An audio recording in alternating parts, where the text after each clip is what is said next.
Bien, chers amis, chers camarades, bonjour à tous et toutes, et bienvenue à ceux qui nous ont rejoints aujourd'hui dans cette fête lyonnaise de lutte ouvrière.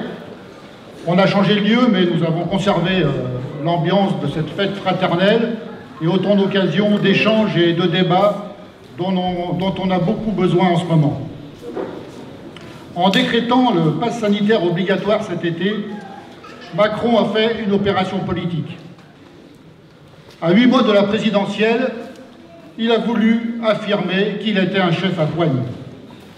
Il a surtout cherché à faire oublier que depuis 18 mois, rien n'a changé dans les hôpitaux. Pas d'embauche de personnel supplémentaire, ni réouverture de lits supprimés.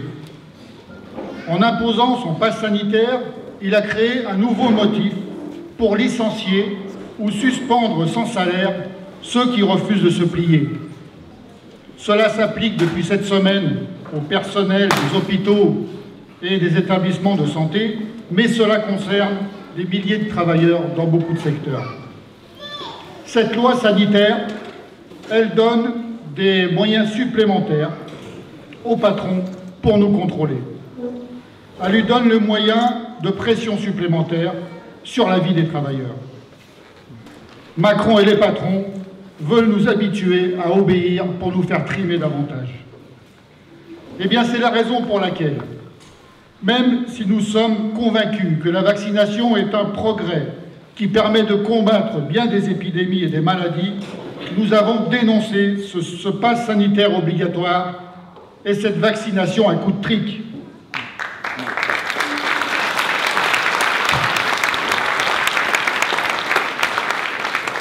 Au cours de l'été, des centaines de milliers de personnes sont descendues dans la rue pour dénoncer le mépris ressenti et les méthodes autoritaires.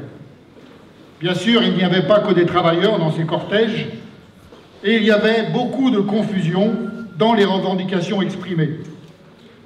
Les travailleurs ont bien d'autres revendications à mettre en avant, eux qui font tout tourner dans la société, et les travailleurs qui doivent demander des comptes aux irresponsables qui dirigent la société.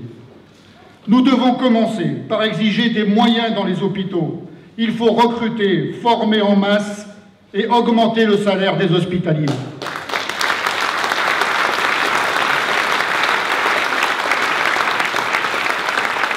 Et nous devons aussi exiger le maintien intégral des salaires, quels que soient les aléas de la production. Pendant des mois, l'État a payé le salaire à la place des patrons, à travers ce système de chômage partiel. Pour les patrons, c'était la garantie de retrouver une main-d'œuvre formée sans débourser un seul centime. Mais pour nous, les travailleurs, en CDI, le chômage partiel, ça signifiait plusieurs centaines d'euros en moins par mois. Quant aux précaires et aux intérimaires, eh bien, les périodes d'arrêt de production signifiaient tout simplement un licenciement. Et alors même que la crise sanitaire n'est pas finie, elle se transforme en crise économique. Chez Airbus ou chez Renault, les plans de licenciement sont maintenus alors que ces groupes sont redevenus bénéficiaires. Dans l'automobile, la pénurie de puces électroniques ou autres composants ont mis à l'arrêt plusieurs usines un peu partout dans le monde. Cette pénurie, elle est provoquée par l'anarchie de la concurrence, où chaque patron agit pour son propre compte, en aveugle. Les patrons, eux, ils se rattrapent en augmentant les prix, en retardant leur livraison, et bien sûr en faisant pression sur les salaires et sur les intérimaires. Mais nous, nos factures, on ne peut pas les décaler. Donc si nous nous taisons, eh bien c'est nous qui payerons, alors que c'est nous qui faisons tout tourner. Donc nous n'avons pas à être à la disposition des patrons en faisant des journées de 9 ou 10 heures quand les pièces sont arrivées et au contraire se voir imposer des RTT ou des congés quand elles manquent. Nous ne devons pas accepter de perdre de l'argent sous prétexte de chômage partiel. Nous devons refuser le licenciement des intérimaires et des précaires.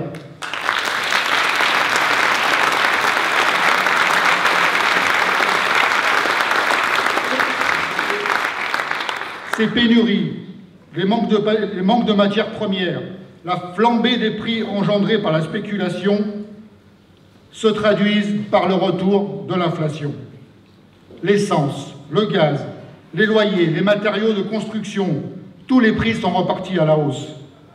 Et avec l'augmentation annoncée du prix des céréales, c'est la nourriture de base, la farine, les pâtes et le pain qui va augmenter. Par contre, les salaires, eux, n'augmentent pas quand ils ne sont pas tirés vers le bas. Même le gouvernement a dû reconnaître, face à la pénurie de main-d'œuvre dans quelques secteurs comme l'hôtellerie et la restauration, que les salaires étaient trop bas.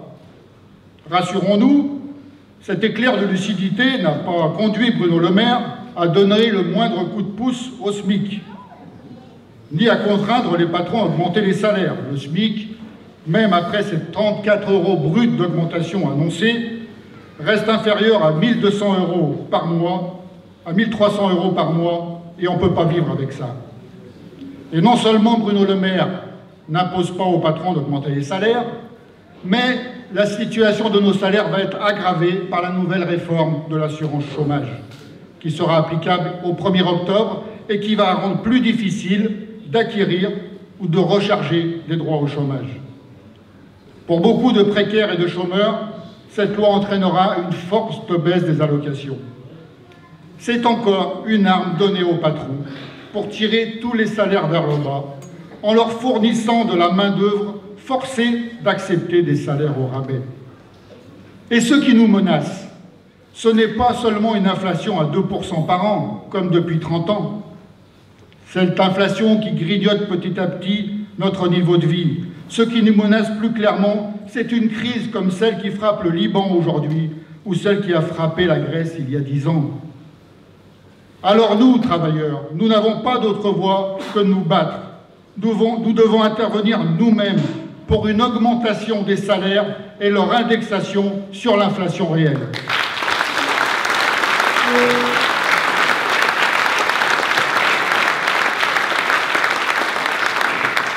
Pour les patrons, tous les prétextes sont bons pour aggraver l'exploitation. Pour eux, la pandémie, les pénuries de pièces, les fermetures de frontières, les soubresauts de l'économie sont autant d'occasions d'aggraver la guerre de classe qu'ils nous mènent. Et à chaque fois, ils envoient des armées d'experts, de journalistes ou d'économistes pour justifier ces coups bas. Aujourd'hui, par exemple, ils présentent l'augmentation temporaire du nombre d'intérimaires comme un signe de la reprise. Eh bien, face à ces attaques, face à ces mensonges, les travailleurs ne doivent pas rester inactifs et spectateurs. Nous devons profiter de chaque occasion pour mettre en avant nos intérêts. Et une occasion nous est fournie par l'appel de l'intersyndicale CGT, FO, FSU et Solidaires à faire grève le 5 octobre. Cet appel vient bien tard.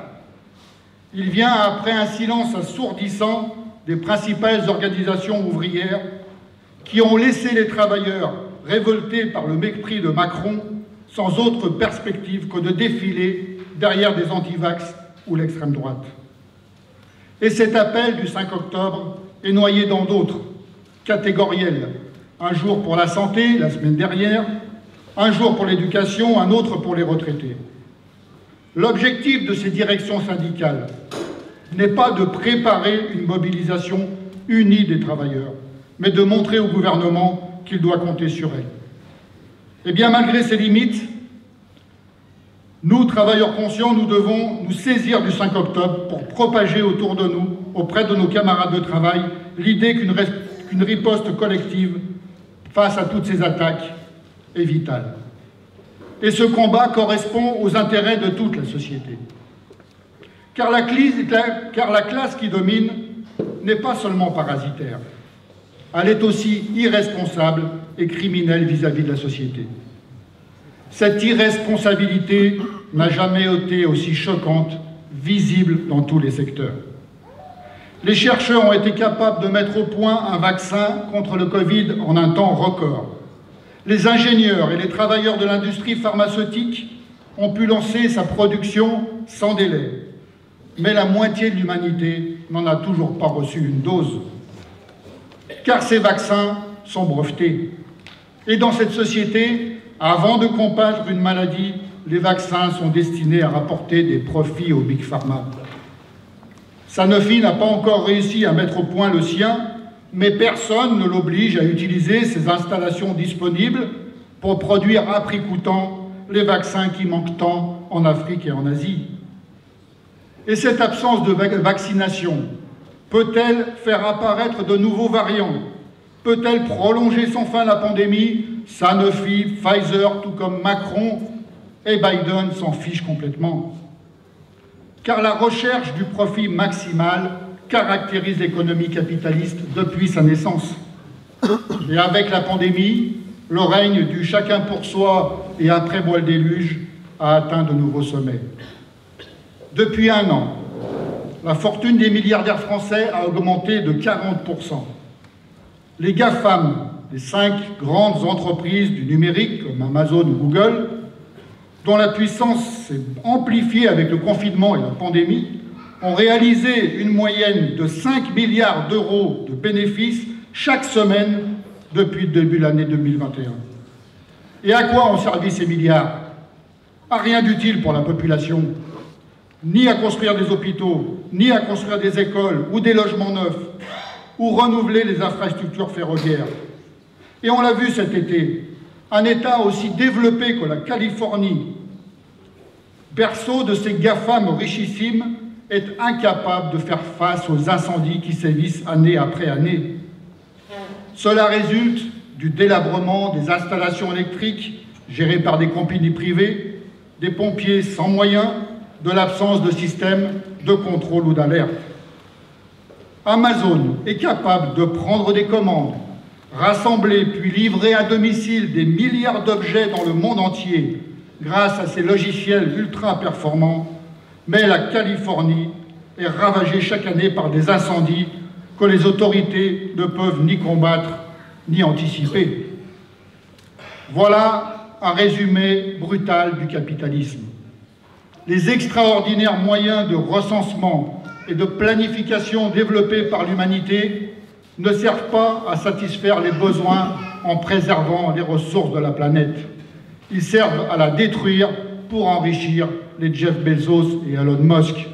Eh bien, cela condamne sans appel ce système capitaliste.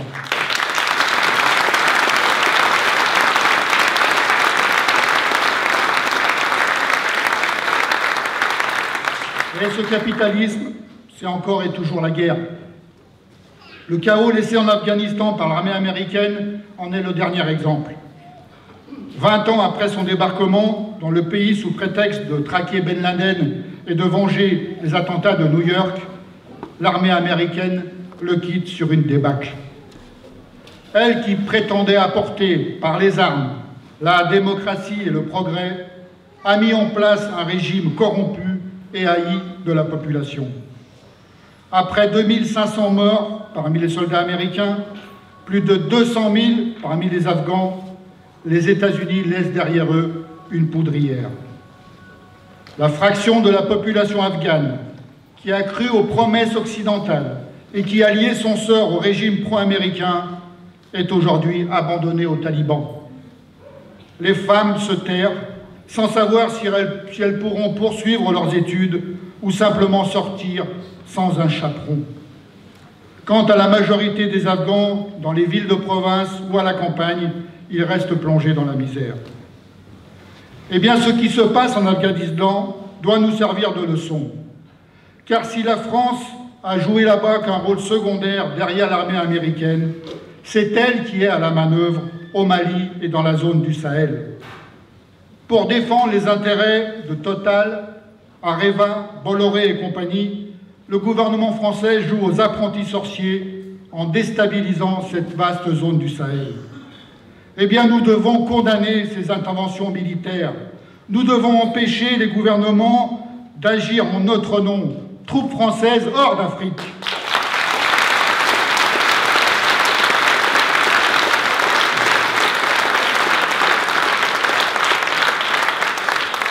Et non seulement les dirigeants occidentaux sèment le chaos dans le monde avec leur guerre, mais ils ferment leurs frontières aux réfugiés qui fuient pour sauver leur vie. Eh bien, nous, travailleurs d'Europe, sommes doublement concernés. D'abord parce qu'il est illusoire de vivre en paix dans un monde rendu invivable pour des millions d'êtres humains.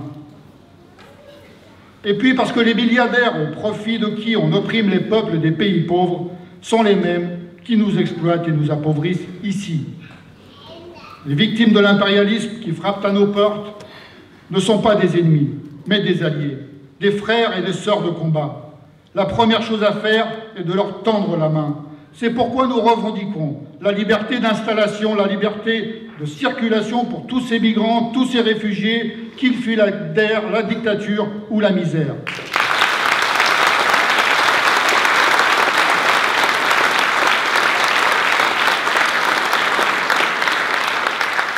Et l'argent existe pour fournir un logement, un emploi, un accès à la santé pour tous, quelle que soit notre origine, notre nationalité, sans avoir à partager la misère entre pauvres. Mais pour cela, il faut prendre sur les profits des capitalistes. Bien sûr, sauvegarder notre droit à l'existence, enrayer cette marche infernale du capitalisme vers le précipice, ne pourra pas se réaliser en changeant de président de la République ou de majorité parlementaire. Et je veux en venir, évidemment, à cette semaine où, ça ne vous a pas échappé, la campagne électorale s'est accélérée pour les présidentielles. Les uns après les autres, les candidats se mettent en campagne. Des femmes et des hommes qui ont servi le système durant des années essayent de se présenter comme des nouveautés. Miracle de la campagne électorale, on recycle, on oublie. Tous les 5 ans, la machine à fabriquer des illusions se remet en route. À ce jour, on ne sait pas encore quels chevaux s'aligneront finalement sur la ligne de départ. De Zemmour à Philippot, les prétendants sont nombreux pour doubler Le Pen sur son extrême droite, déversant toujours plus de stupidité raciste et communautariste. Les autres ambitieux de la droite ne savent toujours pas comment ils vont se départager et encore moins comment ils vont se différencier de Macron.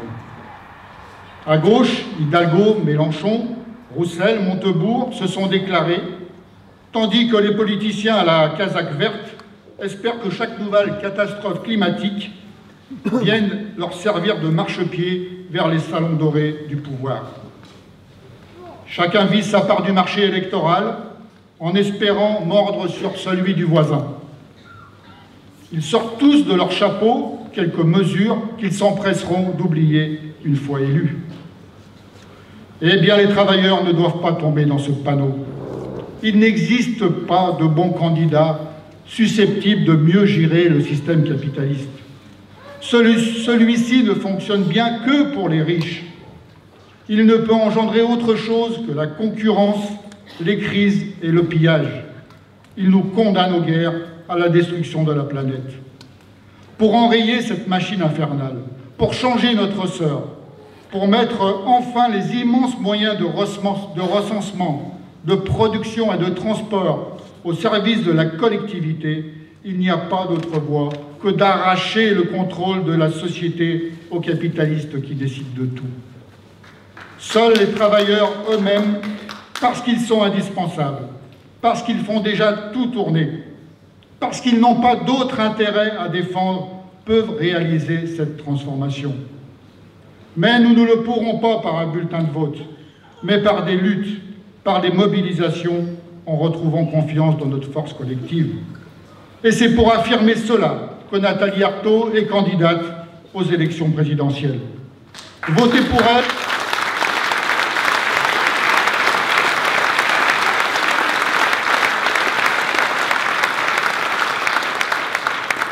Voter pour elle, ce sera affirmer que le seul camp porteur d'avenir est celui des travailleurs. Et ce sera affirmer que le seul programme qui vaille pour nous, ce n'est pas un programme électoral, mais un plan de lutte. Eh bien, camarades, nous devons profiter des mois qui viennent, utiliser cette période où les discussions politiques sont un peu plus nombreuses, un peu moins difficiles, les oreilles un peu plus ouvertes, pour convaincre nos voisins, nos collègues, nos amis, qu'il n'existe pas de sauveur suprême, que rien ne sera donné aux travailleurs s'ils ne vont pas l'arracher. Nous devons aussi les convaincre que le meilleur moyen de faire avancer notre camp est de participer activement à cette campagne de Nathalie Arthaud. Les façons sont diverses. Faire de la publicité pour sa candidature, réunir ses voisins autour d'un café pour parler du programme, appeler à voter pour elle dans notre famille et à notre boulot. Bien sûr, Nathalie utilisera toutes les occasions offertes par les médias pour défendre ce programme, mais notre campagne est et sera d'abord militante. Comme cette fête, elle reposera sur l'enthousiasme, la détermination que chacun d'entre nous pourra y déployer dans les prochains mois. Alors, bon courage pour mener toutes ces discussions et pour l'heure, profitons des instants de la fête pour se charger en énergie, en arguments et en fraternité.